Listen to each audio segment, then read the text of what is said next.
Chers fans de foot, chers téléspectateurs et téléspectatrices, bonsoir à toutes et à tous, bienvenue au Clubhouse de l'été. Les premiers tours européens battent leur plein.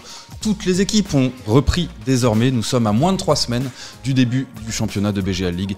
Lui, il compte les jours à 2 semaines de ses vacances. C'est Boris Saint-Jalm, mesdames et messieurs, qui a la forme d'un club luxembourgeois au match retour de Conference League, donc le couteau entre les dents. Boris. Ouais, enfin pas en tout cas après le match aller, parce que sinon c'est que je suis pas en super grande forme. Mais écoute, ouais, on fait avec là, c'est déjà le début de la saison. Hein. Alors certes pour les gros clubs européens c'est la fin pour certains, mais là au Luxembourg on est déjà prêt, on a déjà repris. Il y a des matchs très importants cette semaine pour l'avenir européen de certains clubs, donc non, on va parler de tout ça.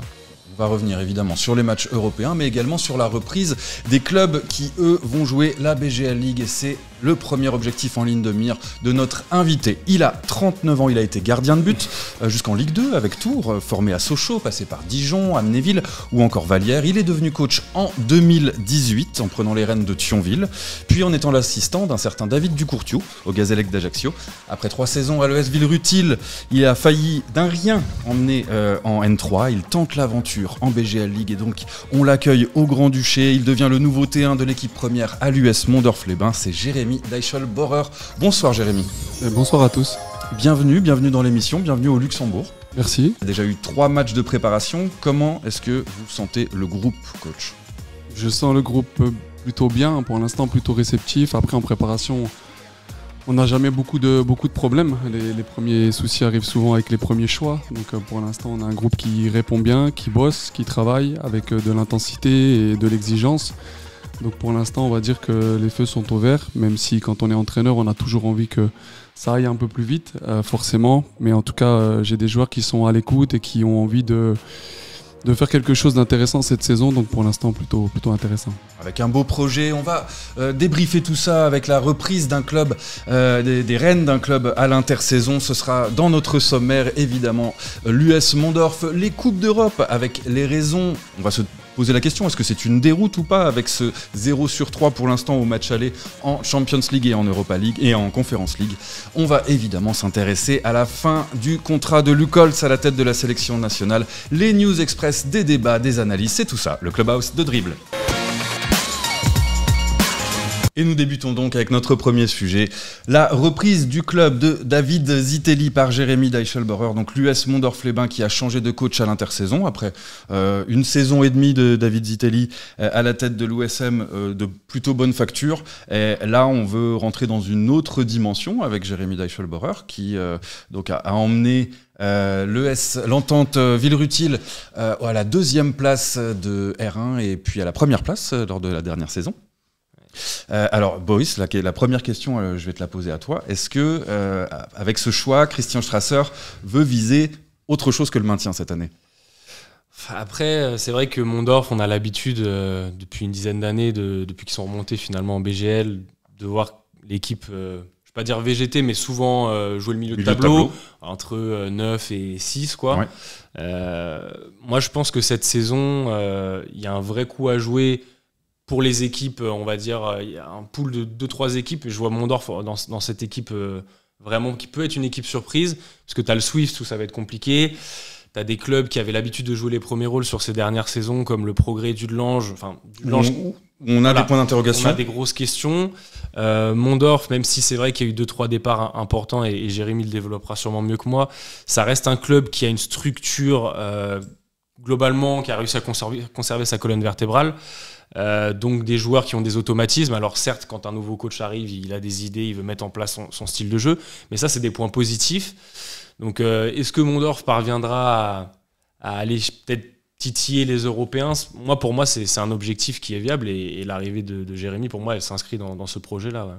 Alors coach Jérémy Deichelbauer, je vais pas mettre la pression. Mais vous arrivez donc de Villerue où vous aviez eu le temps de mettre en place un système de jeu. La première question que tout le monde se pose, c'est qu'est-ce qui vous a séduit dans le projet de l'USM ? C'est la capacité du club à être sain, à avoir des dirigeants stables, qui dans une forme de continuité depuis plusieurs années. Le côté familial du club aussi. Je suis quelqu'un qui marche beaucoup à l'affectif. J'ai besoin de sentir les gens, de sentir un environnement positif pour pouvoir m'épanouir. Donc c'était très important pour moi. J'ai eu plusieurs propositions à l'intersaison et j'ai choisi Mondor parce que justement c'est le club dans lequel je me retrouvais le plus par rapport à tous ces ingrédients. Parce que bon, là, il y a quand même un certain nombre d'interrogations, en tout cas de points d'incertitude. Donc non seulement vous changez de ville, mais également de championnat, de pays. Comment s'est passée l'intégration avec le Grand-Duché et avec l'US Mondorf, même si c'est à la frontière, donc... Ouais, bien sûr, c'est assez proche de chez moi, même si la culture est différente et qu'il y a évidemment des différences par rapport à la France. Ça reste un pays francophone, donc déjà pour l'adaptation c'est beaucoup plus facile. J'ai aucun joueur qui ne parle pas français dans mon effectif. Ça aussi c'est quelque chose qui permet d'avancer plus vite pour moi dans la mise en place de ce que l'on veut faire. Donc c'était intéressant pour moi ce nouveau projet parce que c'est aussi une remise en question importante.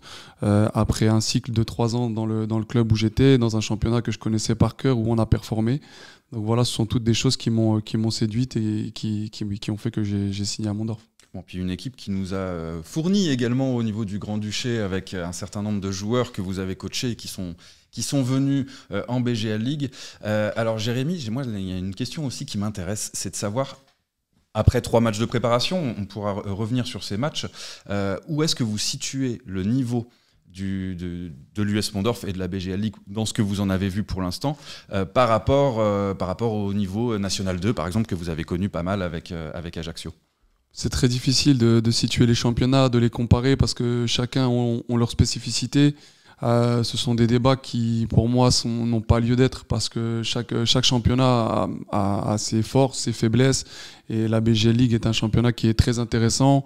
Pour le situer par rapport à la N2, je pense que peut-être que les 2-3 premières équipes de la BGL sont aujourd'hui un peu plus armées que des N2.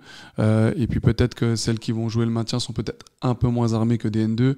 Voilà, mais c'est très difficile de le dire. Et puis parce que pour l'instant, j'ai un regard très extérieur sur le championnat. J'aurai un peu plus de billes dans un an peut-être pour vous dire ce que j'en pense exactement. Et puis là, après 3 saisons à Villerue, vous aviez également réussi à instiller cette patte particulière qu'a chaque coach. Alors, pour nos téléspectateurs et téléspectatrices, comment est-ce qu'on pourrait la qualifier en quelques mots? Le style d'Eichelbauer, c'est quoi? C'est un style avec beaucoup d'intensité, beaucoup d'exigence. On essaye d'avoir une maîtrise globale des matchs. Aujourd'hui, beaucoup parlent de possession. Moi, je suis plus dans la maîtrise des temps. Donc voilà, une équipe verticale. Donc un style pragmatique aussi. Mais je refuse pas le jeu. Au contraire, je suis aussi quelqu'un de très joueur. Mais tout d'abord, je suis un ancien gardien de but. Donc pour moi, pas prendre de but, ça a une importance capitale. Et aujourd'hui, c'est factuel. On peut regarder tous les 3-4 premiers de chaque grand championnat font partie des meilleures défenses. Donc d'abord, on défend bien et ensuite, on construit une animation offensive qui va nous permettre d'être intéressante dans le championnat. Là, on voit se dégager de vous un certain calme, alors calme que vous n'avez pas toujours sur le banc. Exactement, je suis quelqu'un de très vivant, je suis passionné. Parfois, comme tous les passionnés excessifs, je travaille aussi moi beaucoup sur ça, avec notamment quelqu'un qui m'aide dans la préparation mentale. J'espère que cette personne pourra aussi nous aider cette année au niveau du groupe. Mais oui, je ne veux pas transformer ma personnalité parce que c'est ce qui fait ce que je suis. Et donc, c'est ce que je veux aussi transmettre à mes joueurs, beaucoup d'énergie et beaucoup d'exigence au quotidien. J'ai envie de dire, on a même vu hier soir que sur les plus grosses scènes européennes et mondiales, même les plus grands coachs... Tu parles de la finale de Coupe du Monde des clubs. Voilà, même les plus grands coachs, parfois, ça peut arriver, donc ça fait aussi partie du football, quoi. Bon, alors revenons sur les matchs de préparation. Il y en a eu 3 pour l'instant. Le prochain, c'est à Metz, c'est à Homécourt. Vous affrontez le FC Metz. Donc justement, ça va permettre de nuancer un petit peu ce que je vais vous dire, parce que pour l'instant, Mondorf a battu Mamers 3-1. Donc Mamers, un promu, a fait match nul face à un concurrent de milieu de tableau 2-2, donc Pétange, et s'est imposé face au Fola, qui a été relégué en PH 3-0. Alors là, heureusement, le FC Metz arrive, parce que j'allais vous demander si, au niveau de la préparation, est-ce que ça ne vous laisse pas dans une forme également d'incertitude par rapport au vrai niveau de vos joueurs sur ce qui les attend en BGL League? Non, pas vraiment. On avait choisi différents adversaires. D'abord des adversaires qui vont évoluer dans la même division que nous, d'autres qui vont évoluer un cran en dessous. Le FC Metz parce que c'est intéressant pour les joueurs de se confronter à ce qui se fait de mieux. Donc pour l'instant, la préparation, elle donne peu d'indications. Les résultats sont une chose en préparation, mais par exemple, si je prends le match du Fola, c'était leur premier match, nous le troisième. Donc forcément, physiquement, athlétiquement, il y a une différence qui s'est notamment vue en deuxième mi-temps. Donc on a toujours envie de gagner. On est compétiteur, même les matchs de préparation. Mais le plus important pour nous, c'est la mise en place de nos principes, de progresser à l'intérieur de ces principes le plus rapidement possible. Et c'est ça qui est important. Aujourd'hui, on est encore, j'ai envie de dire, à 30 ou 40%, je l'espère, de ce qu'on va pouvoir produire sur la première journée de championnat. Donc il nous reste beaucoup de boulot et 3 semaines pour arriver prêt contre ce qui sera peut-être un des favoris au titre pour la première journée. Le FC Metz, ce sera leur match de reprise, je crois. Oui. Donc il y a peut-être un petit peu quelques chances de ne pas encaisser trop de buts face à ces professionnels. Quoi qu'il arrive, on jouera pour encaisser le moins de buts et en marquer le plus possible. Maintenant, la différence de niveau, elle va être grande, même si c'est leur premier match et qu'ils sont dans la semaine de reprise. Évidemment, en termes de qualité individuelle et collective, on sera très loin de ce genre de match, mais c'est aussi intéressant pour pouvoir voir comment les joueurs vont pouvoir répondre au niveau mental, au niveau émotionnel, au niveau état d'esprit. C'est un match qui arrive au bon moment pour renforcer l'état d'esprit du groupe. Ouais. Bon, alors rendez-vous mercredi à 18h à Homécourt. Il y aura 2 autres matchs de préparation avant la reprise. Le déplacement à Rodange, ce sera dimanche 20 juillet. Et puis le dimanche suivant, premier match à domicile, puisque pour l'instant vous jouiez à Algrange les matchs où vous receviez. Donc le premier match à domicile où vous recevrez, je crois que c'est un club des Ardennes. Qui est en N3, le LOCPAM, voilà. Donc ça sera dimanche 27 juillet avant de refermer la parenthèse USM. J'aimerais bien que Jérémy Deichelbauer nous parle un petit peu de son mercato. Alors c'est une équipe qui a réussi à garder une ossature, une colonne vertébrale. Il parlait tout à l'heure de club sain, on l'a plusieurs fois sur ce plateau évoqué au niveau par exemple des finances. C'est également le cas au niveau du mercato avec pour le moment 4 départs, si on va peut-être en ajouter, et 3 arrivées et un retour de prêt. On est à l'équilibre et surtout pas de grosses pertes avec peut-être le départ d'Hassan Begovic. Oui, on a le départ de Sofiane Bekouche, d'Atim Far, qui est parti en National 2 en France. Il y a eu William Rocha qui revenait de près, qui est aussi, Iron Aucoin qui est parti, et puis Mohamed Keraz également. Au niveau des arrivées, on a fait Montaigne Koulibaly de Chifflange, Anthony Knopfler qui nous vient de N3 de sa réunion en France, et puis Médéric DR qui était avec moi à Villerutil. Voilà, il y a 1, 2 ou 3 arrivées encore qui vont se faire dans le mercato si on ne perd pas de joueurs. Si on perd des joueurs, ils seront automatiquement remplacés. Un effectif que vous disiez prêt à 40%. Alors 40%, on va dire que c'est peut-être le niveau que les clubs luxembourgeois ont montré en Coupe d'Europe. On passe tout de suite au deuxième sujet. Alors il y a eu 3 matchs pour l'instant, un match de Champions League, le tour préliminaire, et le premier tour de Conference League pour 2 autres. 3 matchs, 3 défaites, un seul but marqué. Il s'agit du but de Dominique Stolz par le Racing contre le club géorgien de Dilagori. Les Differdangeois se sont cassés les dents, mais ont limité les dégâts en perdant seulement 1-0 au Kosovo, après une odyssée qui aura sans doute laissé quelques traces au niveau physique. Dudelange a concédé une défaite 2-0 chez les Andorrans d'Escaldes, qui signent là leur première victoire en compétition européenne. Alors Boris, peut-être que le mot déroute est un peu fort si je dis quelles sont les raisons de cette déroute. En tout cas, une chose est sûre, c'est qu'au niveau physique, les clubs luxembourgeois n'y étaient pas par rapport à leurs adversaires. Ouais, alors c'est vrai que pour parler de déroute, déjà il reste des matchs retour et tous les clubs luxembourgeois sont encore en course pour se qualifier. Il n'y a pas de résultat rédhibitoire, même si il y en a pour qui ça va être plus dur que d'autres. Après, j'ai envie de décorréler les équipes parce que Differdange, ils perdent 1-0, match à l'extérieur, voyage compliqué, il y a eu des petites péripéties, comme tu l'as très bien raconté d'ailleurs. Donc 1-0, moi j'avais envie de dire Differdange avec tous les soucis qu'il y avait au milieu de terrain aussi. L'idée c'était de jouer le match retour en étant toujours vivant, quoi. Donc, et avec Leandro Borges qui revient de suspension. Avec le meilleur joueur de l'équipe qui revient. Donc là, tu perds 1-0, voilà, tu sais ce que tu as à faire, tu dois gagner à la maison, tu as le retour de ton joueur phare au milieu de terrain. Pas de blessés, pas de suspendus, ça c'est intéressant. Voilà, donc c'est plutôt bien. Les Kosovars, ils vont aussi devoir se taper le voyage pénible. Et Differdange, c'est jouable. La défaite, voilà, ça aurait pu faire nul, ça aurait pas été volé. Donc Differdange, je pense que c'est vraiment jouable. D'autant que quoi qu'il arrive, si on avait fait nul ou si Differdange a perdu comme là 1-0, de toute façon, ce qu'il faut, c'est gagner. Il faut gagner, ouais, voilà. Donc si tu veux te qualifier, après là, c'est sûr que si tu gagnes que d'un but, il y aura des prolongations, mais tu es à la maison, donc devant ton public. Donc moi, je pense que c'est pas rédhibitoire, il y a des chances. Après, c'est pour le Racing et Dudelange que je suis un peu plus pessimiste. Le Racing, j'ai vu des belles choses, mais j'ai vu aussi un adversaire qui était, je pense, plus près physiquement. Et ça me permet aussi de faire la transition sur le fait de c'est une vraie question, cette histoire de préparation. Est-ce qu'elle est trop light, la préparation des clubs luxembourgeois? Je dirais pas qu'elle est trop light. Je pense que les clubs, surtout les clubs européens, sont les clubs les mieux structurés au Luxembourg, avec le plus de staff. On a vu le Racing, quand ils ont fait l'annance de leur staff, tu as l'impression que c'est un staff professionnel. Oui, ils sont 10-15. Voilà, c'est ça. Idem chez Differdange. Exactement, donc je pense pas que ce soit un souci de qualité de préparation, mais je pense que c'est plutôt la courte durée finalement qui fait que avoir 3 semaines, 4 semaines et jouer des matchs couperés qui sont peut-être les matchs les plus importants de ta saison pour ce que ça rapporte en termes de notoriété et de finances, c'est sûr que t'es pas à 100% de tes capacités, et ça les acteurs eux-mêmes nous le disent au sein des clubs. Tu joues, Differdange, ils jouent leur saison entre guillemets sur un match, sur cette double confrontation. Voilà, c'est ça. Ils arrivent, ils savent pas qu'ils vont aligner au milieu. Il y a des mecs qui sont blessés, tout le monde n'est pas à 100%. T'as plein de recrues qui n'ont pas encore eu le temps de s'adapter.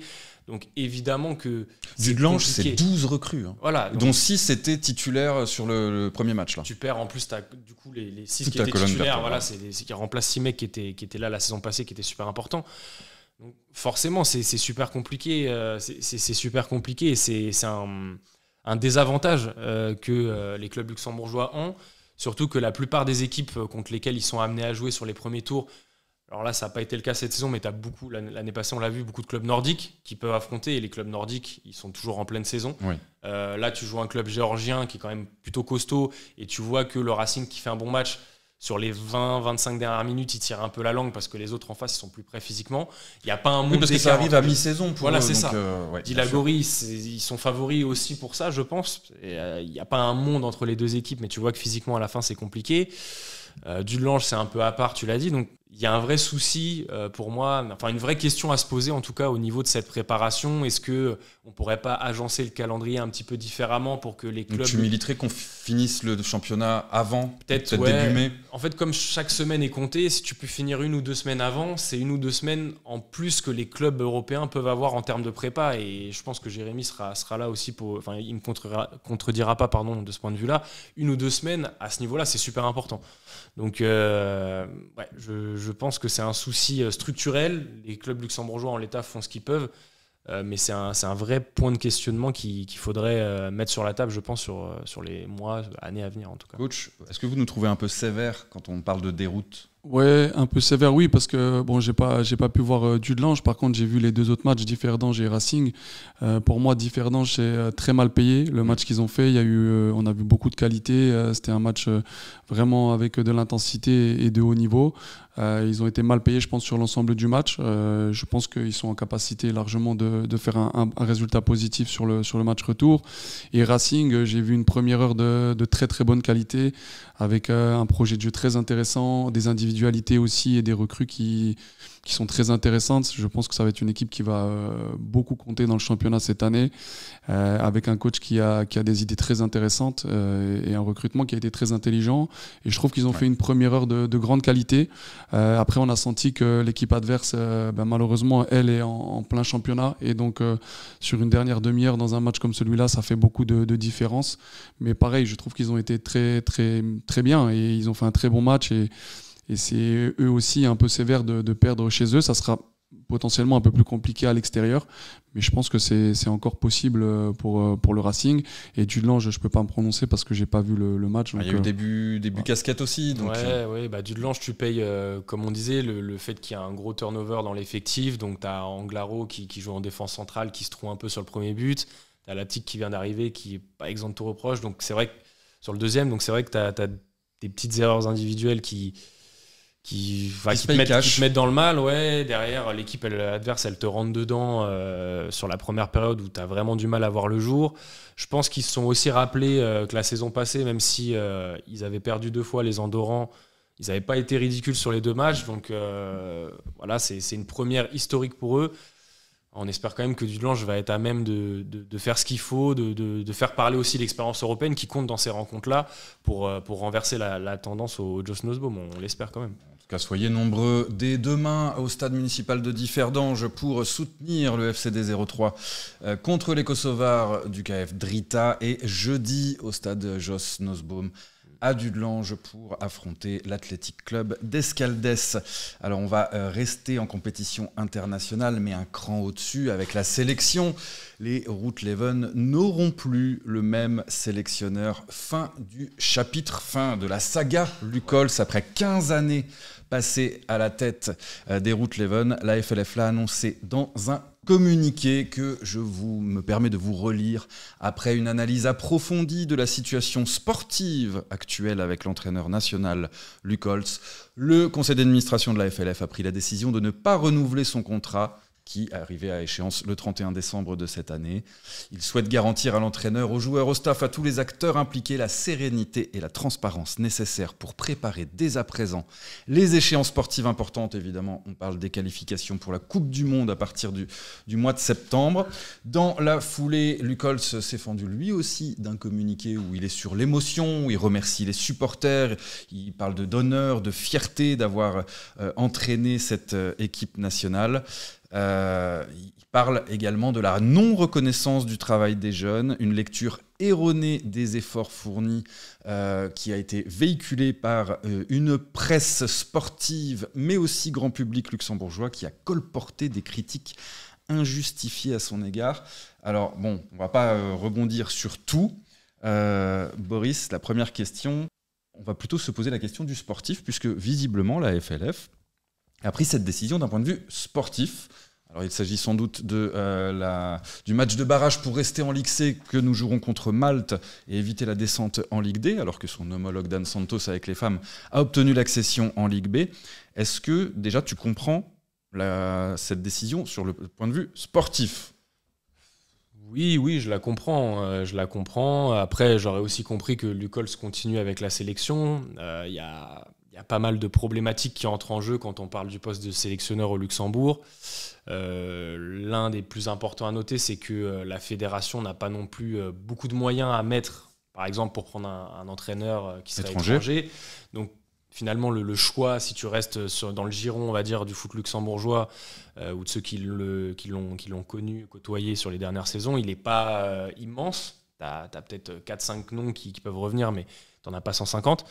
Je ne sais pas si ça va vraiment impacter négativement ou pas les joueurs. Je pense que déjà, on a une campagne de qualification qui a un groupe qui va être très très dur. Est-ce que on va tenter de jouer la 2e place derrière l'Allemagne, ouais, voilà, avec l'Irlande du Nord et la Slovaquie. Ce serait déjà super bien de faire 2e, parce que Slovaquie et Irlande du Nord, c'est des équipes qu'on n'a pas réussi à battre alors qu'on les a affrontées il y a moins de 2 ans.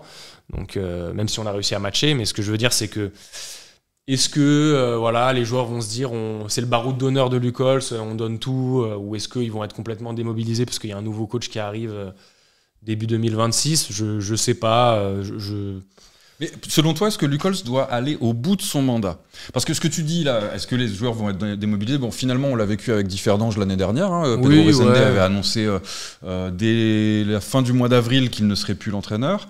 Ça ne les a pas empêchés de gagner la Coupe nationale et d'aller au bout sans démobilisation. Donc, est-ce que selon toi, il doit aller au bout ? Est-ce que c'est lui qui doit assurer la campagne de qualification ? Ou est-ce que, avec ses communiqués début juillet, il reste 2 mois pour trouver la personne qui fera cette phase de qualif?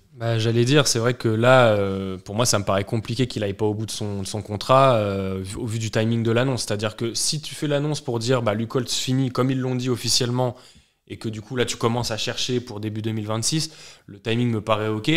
Par contre, si en interne, ce qu'on se dit, c'est que Lucols va peut-être pas faire la campagne de qualification, là, pour moi, tu es en retard. Surtout que sur les 2-3 coachs avec lesquels, en tout cas, moi, j'ai pu discuter, ils n'avaient pas eu de contact avec la Fédé. Donc, ça me paraît donc un peu court. On prépare l'avenir et on se laisse 6 mois, finalement, pour... Je pense que la Fédé sait aussi, alors ils ne le diront pas, mais que la campagne de qualification...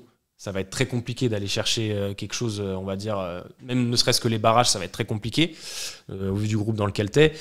Donc voilà, il faut se concentrer maintenant aussi du côté de la Fédé, je parle sur le successeur et sur ces matchs de barrage aussi dont tu as parlé contre Malte, mais alors, du coup, super important. Qui va être super important et qui sera le premier match du prochain sélectionneur. C'est ça. Il n'y aura pas de match amicaux avant. Non, il n'y aura pas d'amicaux, donc c'est aussi, je pense, sur les dernières années, on a vu que la vitrine du football luxembourgeois, c'était l'équipe nationale.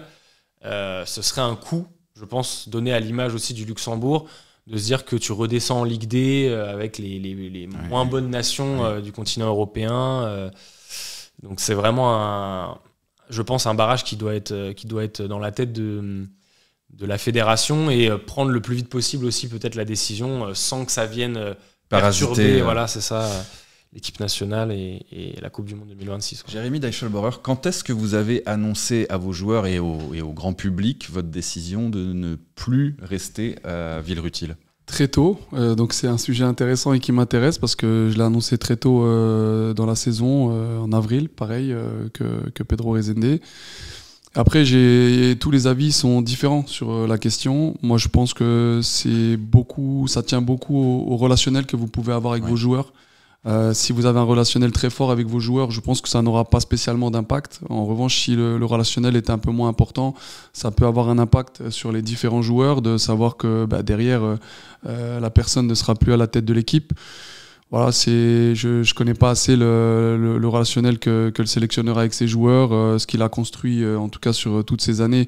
Il faut quand même le saluer parce que la sélection elle a quand même progressé pas mal depuis ces dernières années. Il y a aussi un vivier de joueurs beaucoup plus intéressant et beaucoup plus fort d'année en année. Donc je pense que le football luxembourgeois est en progression et ça c'est intéressant. Il faut aussi le saluer parce qu'évidemment quand quelqu'un part, les critiques sont toujours faciles, mais il faut aussi se souvenir. C'est pas facile d'avoir exactement du travail fait et il faut aussi regarder toutes les choses positives qu'il a pu apporter. C'est difficile d'avoir une sélection sur autant d'années. Donc voilà, déjà félicitations à lui et j'espère pour le football luxembourgeois que le sélectionneur qui arrivera sera dans la continuité et pourra encore faire progresser la sélection nationale. Et la tâche sera ardue, car effectivement, quand Lucol s'est arrivé il y a 15 ans, je crois qu'il y avait 2 joueurs professionnels dans l'effectif. Là, désormais, sur les listes de 24 ou 25, ils sont 2 à ne pas être professionnels. On a accompagné, il nous a donné beaucoup d'émotions notamment, tu l'as dit, pendant la phase de qualification pour l'Euro 2024. Donc effectivement, ce travail accompli, on le salue. C'est clair. Beaucoup d'émotions données par Lucols à la tête de cette sélection. Et puis tu l'as dit, c'était peut-être le moment de tourner la page. C'est peut-être le moment. Et puis pour rebondir sur ce que dit Jérémy, ça va aussi dans le sens de... En fait, il récolte presque ce qu'il a semé malgré lui. C'est-à-dire qu'il a amené l'équipe nationale à un niveau... professionnel, voilà, avec une sélection où maintenant, quasiment à une ou 2 exceptions, les mecs sont tous professionnels. Il y en a qui jouent dans les plus grands clubs européens.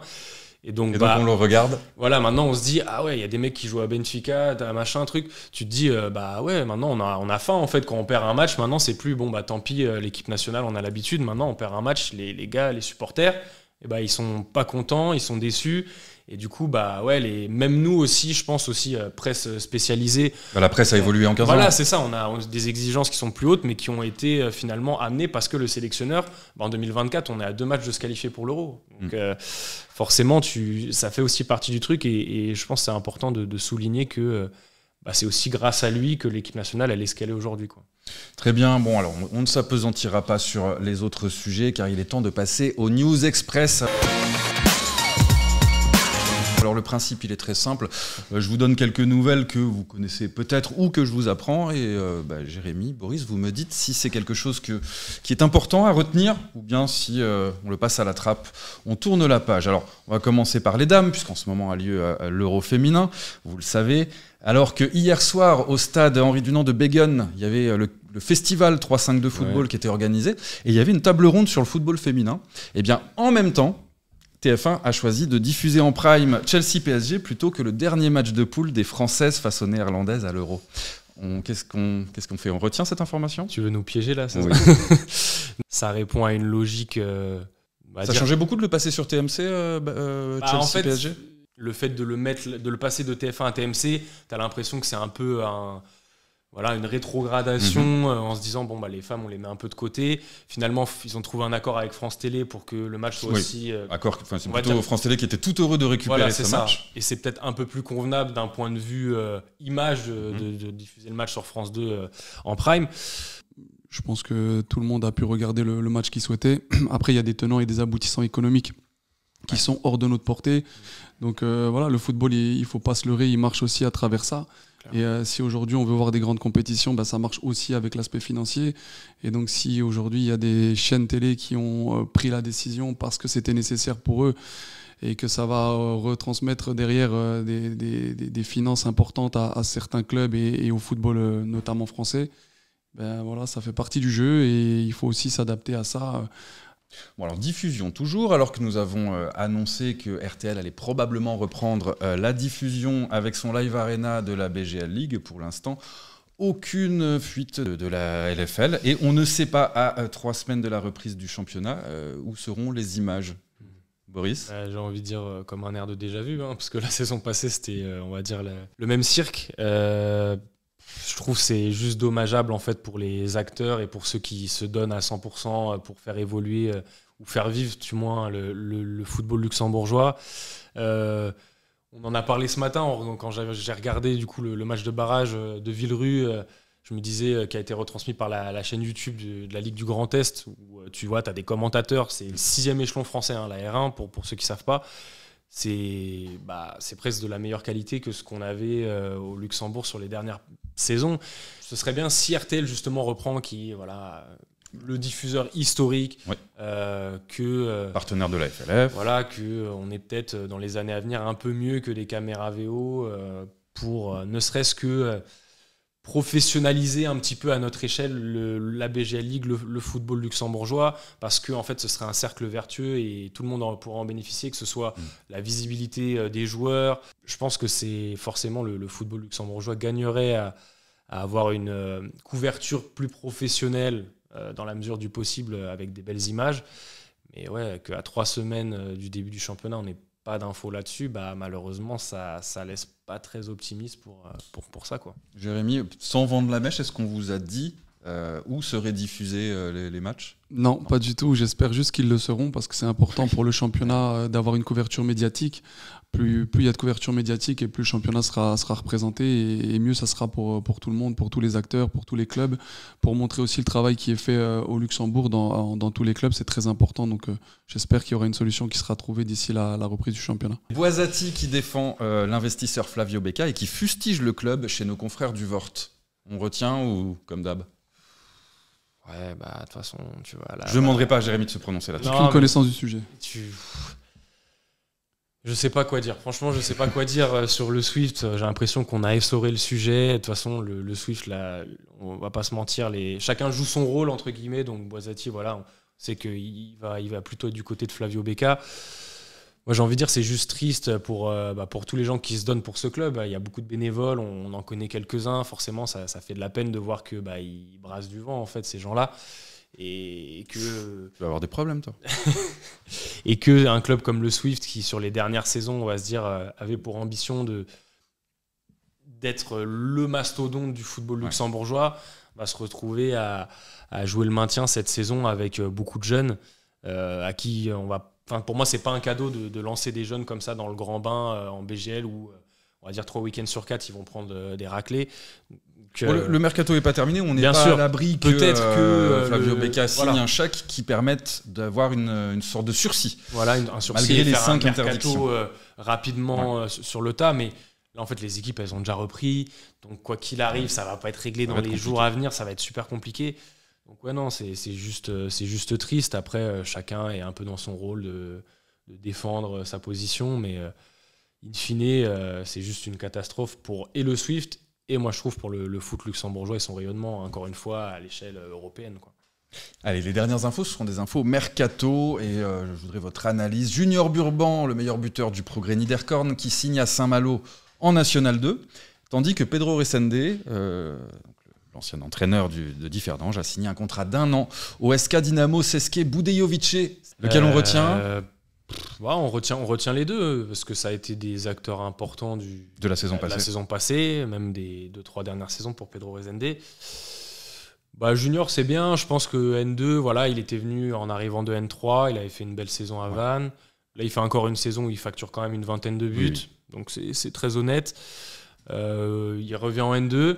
Donc c'est pas mal. En plus, Saint-Malo, c'est un bon club de N2, donc je pense que c'est bien pour lui. Il va avoir un peu de temps de jeu et puis continuer d'empiler les buts. Et puis ouais, Pedro Rezende, je suis un peu mitigé. En fait, je suis un peu déçu pour lui parce que ça méritait mieux. Une D1 tchèque. Une D2 du coup. Une D2, pardon, oui, c'est la D2. Ça aurait été une D1, j'aurais pas eu le même avis, mais là c'est un club qui a été en grosse difficulté cette saison, qui a fini dernier, qui a fait 5 points. Donc je pense qu'il doit y avoir des gros soucis structurels, financiers là-bas.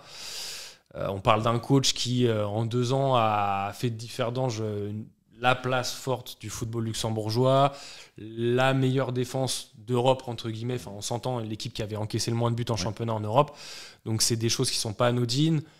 Je l'aurais bien vu avoir peut-être sa chance. Je ne sais pas si des deux portugaises, c'est peut-être un peu haut, c'est compliqué. On sait que des deux portugaises, il n'y a pas beaucoup de moyens financiers aussi, donc il faut que lui aussi se retrouve financièrement. Mais ouais, je suis un peu déçu pour lui, mais j'espère quand même qu'il va réussir à atteindre ses objectifs, une remontée en D1 tchèque. Après, s'il arrive à pérenniser le club là-bas, pourquoi pas, hein. C'est quelqu'un que vous connaissez, Jérémy ?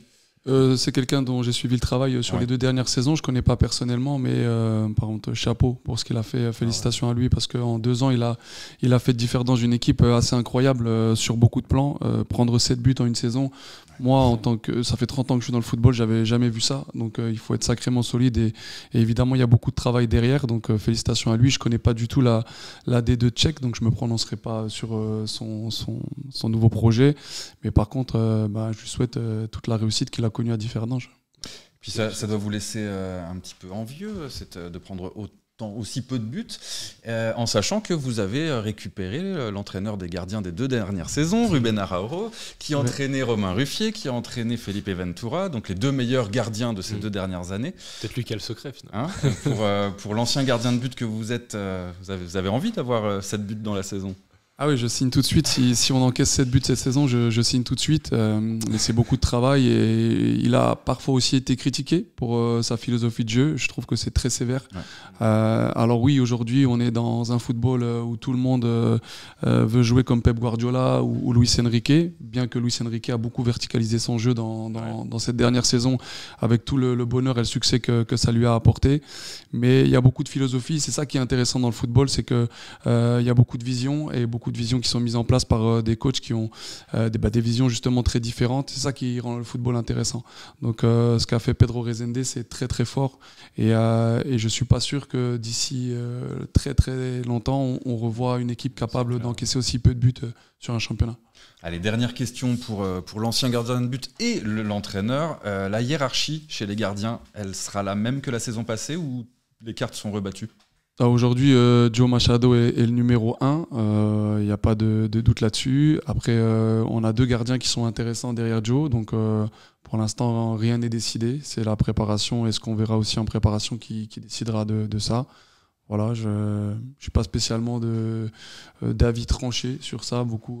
Il y a beaucoup d'avis qui divergent. Donc, heureusement que vous avez donné cette réponse parce que j'avais mis le maillot de Machado juste derrière vous. Donc il sera content. Il sera content, Joao. Jérémy, qu'est-ce qu'on peut vous souhaiter ? Peu importe en fait les résultats, ce qu'il faut c'est que le projet de jeu commence vraiment à prendre ? Non, pas peu importe les résultats, parce que les résultats ils viennent toujours sanctionner ou le bien ou le mauvais. Donc on espère, comme je l'ai dit tout à l'heure, gagner tous les matchs. Mais oui, en priorité, continuer à progresser, à mettre en place nos principes et à arriver le premier match du championnat le plus près possible pour affronter Strassen. Très bien, en tout cas ça vous fera une semaine de football complète avec dès demain FC Differdange qui reçoit le FC Drita. Donc mercredi vous pouvez aller à Homécourt, voir Mondorf affronter le FC Metz. Jeudi soyez au stade Jos Nosbaum où Dudelange va affronter l'Athletic Club d'Escaldes. Quant à nous, on vous souhaite une excellente semaine de football. Bye bye. Au revoir.